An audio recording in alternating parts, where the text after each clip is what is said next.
sais, si tu connaissais un peu le caractère des vandales, il n'y a rien qui va les empêcher. Une fresque, ça peut coûter entre 5 et 50 000 euros. Ça dépend vraiment de la taille du mur, de l'artiste. Il y en a qui jouent au golf le dimanche, puis il y en a d'autres qui vont ravager les trains.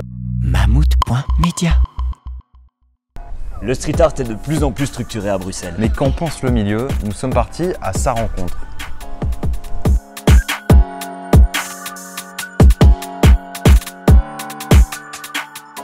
Bruxelles devient une capitale influente du street art, les rues regorgent de fresques. Souvent, c'est un souhait de la ville de Bruxelles elle-même.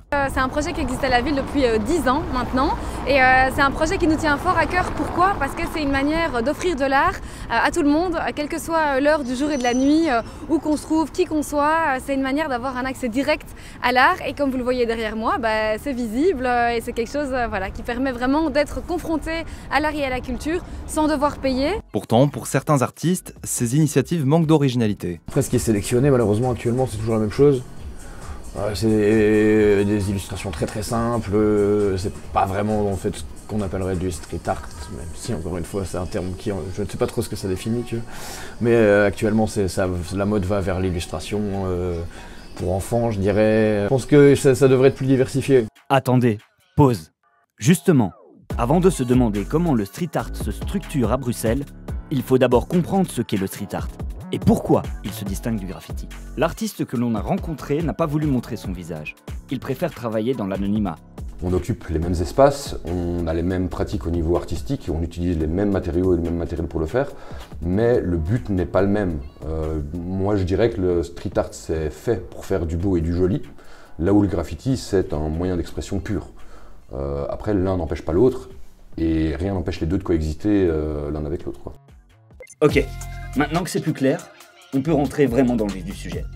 À Bruxelles, il y a un tas d'ASBL et d'associations d'artistes qui permettent la pratique du street art de manière encadrée. C'est le cas de Propaganza. C'est pas la ville qui met ça à disposition, là ici c'est un collectif d'artistes qui a mis ça en place. Du côté des Verts, certains artistes ont fait bouger les choses. 2 Bruxellois ont créé des murs pour permettre aux artistes de s'exprimer librement.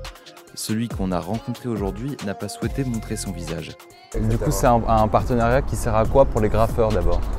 De venir s'exprimer, travailler leur art dans un cadre, on va dire, serein et posé. Donc les gens peuvent vraiment venir tôt le matin jusqu'à tôt le soir et en fait il n'y a pas de limite d'heure. Ce qui permet de faire des fresques qui sont plus élaborées que s'ils étaient pressés par le temps. Initialement prévus pour 6 mois, les murs sont là depuis plus de 3 ans et la commune n'a pas l'air décidée de les enlever. La ville de Bruxelles, elle, met les choses en place pour faire découvrir le street art. On va faire des balades dans l'espace public, c'est toutes des choses qu'on développe aussi nous maintenant à la ville, des visites guidées pour expliquer aussi les œuvres parce que c'est important, c'est pas tout de voir une œuvre dans la rue, c'est intéressant d'avoir des explications sur qui a fait cette œuvre, est-ce qu'il y a un message, quel a été le contexte.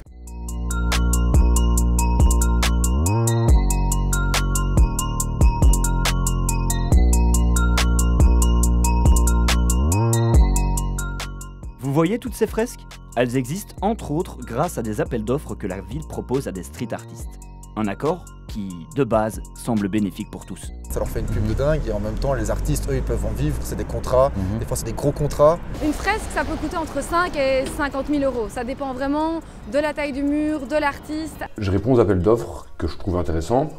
C'est une bonne chose. Malheureusement, les démarches sont extrêmement compliquées. C'est toujours plus facile si on a des amis qui sont dans le milieu, qui sont un peu politisés, et si on fait quelque chose qui parle de nouveau à un ensemble communautaire et qui plaît à tout le monde, en fait, tout simplement. Et dans ce cas-là, on aura plus de chances d'être pris et d'avoir des commandes de la part de la ville. Un goût de trop peu pour les artistes qui se sentent coincés par cette solution. Ils ne sont pas fermés à la discussion pour réussir à trouver de nouveaux lieux où s'exprimer tout en respectant leur envie de liberté. Des murs, des free walls autorisés, on en a 3 à Bruxelles, les autres sont temporaires. Malheureusement, la ville est de plus en plus gentrifiée et c'est une culture qui est de plus en plus récupérée, donc de plus en plus cadrée.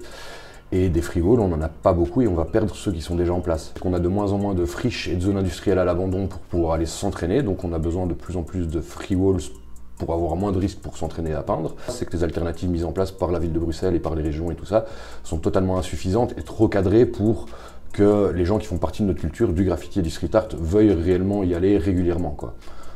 Et puis on a tellement peu d'espace et on est tellement nombreux entre guillemets qu'aller peindre sur ces murs-là, c'est faire une peinture de 10 heures peut-être pendant une journée. et le lendemain la voir disparaître.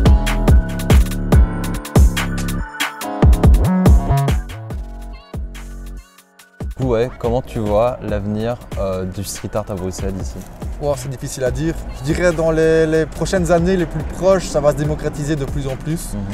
Après, est-ce que la hype va tenir longtemps ou pas? Je sais pas. Et comme je t'ai dit, je pense pas que les mecs qui peignaient les métros dans les années 70-80 s'imaginaient une seule seconde qu'ils allaient être pionniers d'un art qui prend autant d'ampleur à l'heure actuelle. Même si le street art tend à se démocratiser, les graphes plus transgressifs continueront toujours d'exister. Le street art est clairement présent dans le paysage bruxellois. Avec 100 000 € consacrés chaque année à la réalisation de fresques, la ville de Bruxelles continue de se développer. Mammouth.media. Mammouth.media? Tu connais pas?